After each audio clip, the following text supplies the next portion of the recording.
you have to hear in order to even believe that they were spoken. Florida pushes its black students to think more positively about slavery. I'm Tyrone Bowman. This is Tyrone Bowman Tonight. According to MSNBC, slavery was a brutal and exploitative economic and labor system, which for 250 years relegated black people to nothing more than property. Those are the facts. The Florida Board of Education approved Wednesday a new set of standards for the teaching of African American history, one that promotes a blatant distortion of the past and is the latest in the state's ongoing efforts to gloss over the brutal facts of slavery to accommodate the feelings of white people desperate to remain in denial. For example, according to the state's new guidelines, instructors will be expected to teach students that enslaved black people, quote, developed skills, close quote, that could be applied for their personal benefit. Instructors are also expected to discuss, quote, acts of violence perpetrated against and by African Americans, close quote, when teaching students about mob violence. Under the leadership of Governor Ron DeSantis, a presidential candidate who characterizes himself as being on a nationwide crusade against, quote, wokeness, close quote. Florida has been at the center of an ongoing effort to erase the perspectives of black people in the classroom and whitewash American history. In January, the Florida Department of Education rejected a first version of the African American Studies AP course after claiming that it lacked educational value.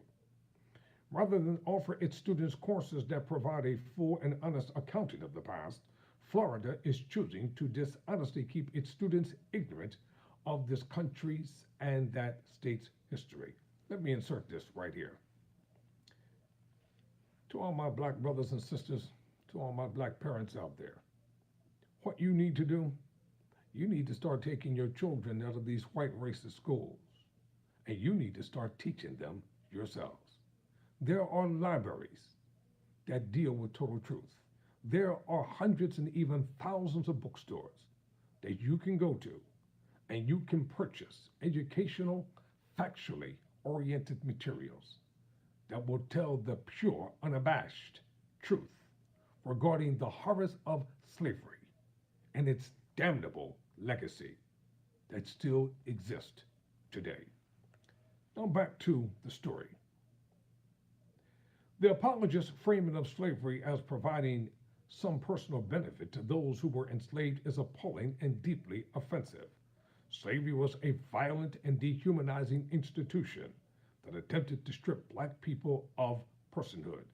It was a brutal and exploitative economic and labor system which for 250 years relegated black people to nothing more than property.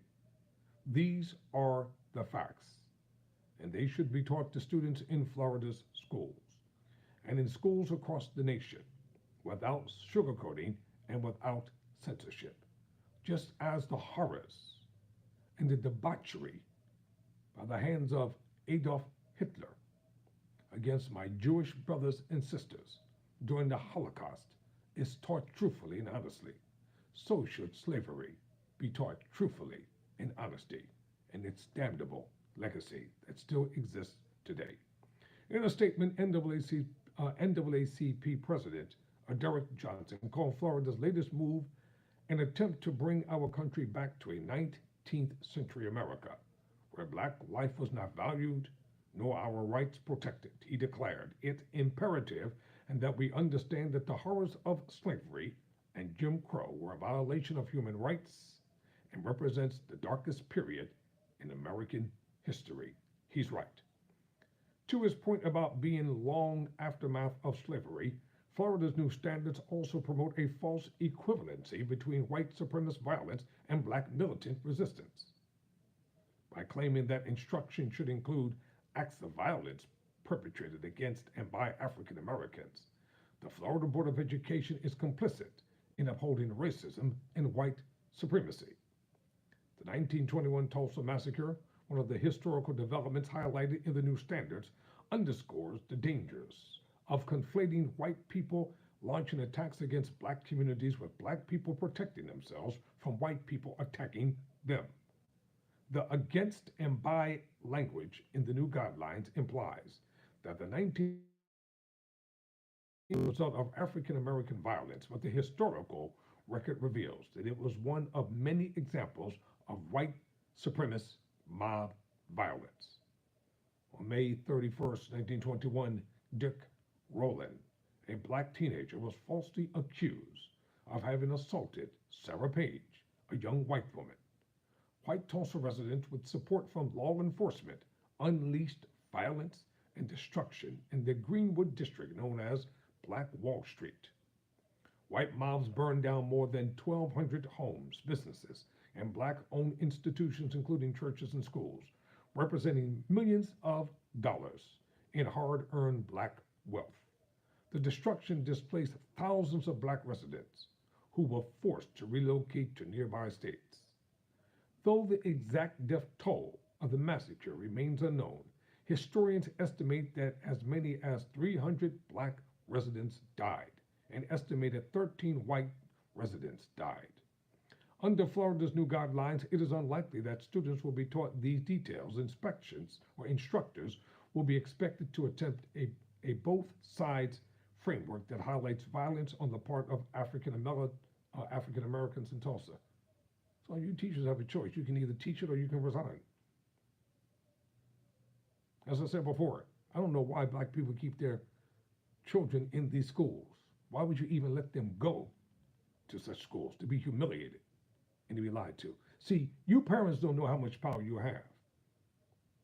You sit back and you allow this trash and this garbage to take place when you can put an end to it, even before the racist Board of Education does even more damage. Whew, some hard stuff to read. I'm going to read this paragraph again. Under Florida's new guidelines, it is unlikely that students will be taught these details. Instructors will be expected to attempt a both sides framework that highlights violence on the part of African Americans in Tulsa. In truth, many acts of so-called violence by African Americans during the Tulsa massacre represented a concerted effort to defend their lives and property and resist subjugation and domination. I want to go back to something here and talk about Dick Rowland, the young black teenager who was falsely accused of assaulting and raping Sarah Page. It was false. It never happened. They knew it was false.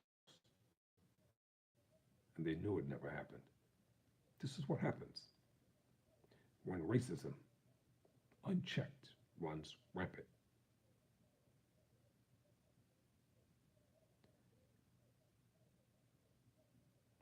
The same holds true for so-called race riots in Florida, where in 1920, white people slaughtered at least 30 black people in Osi for attempting to vote, and where in 1923, white people burned down the black town of Rosewood.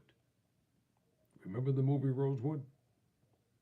What the 1920 Osi massacre, the 1921 massacre, Tulsa massacre, and the 1923 Rosewood massacre reveal is how white supremacist violence and terrorism have snapped or shaped the history of Florida and United States history in general. The Florida Board of Education and DeSantis would prefer to shield students from this fact.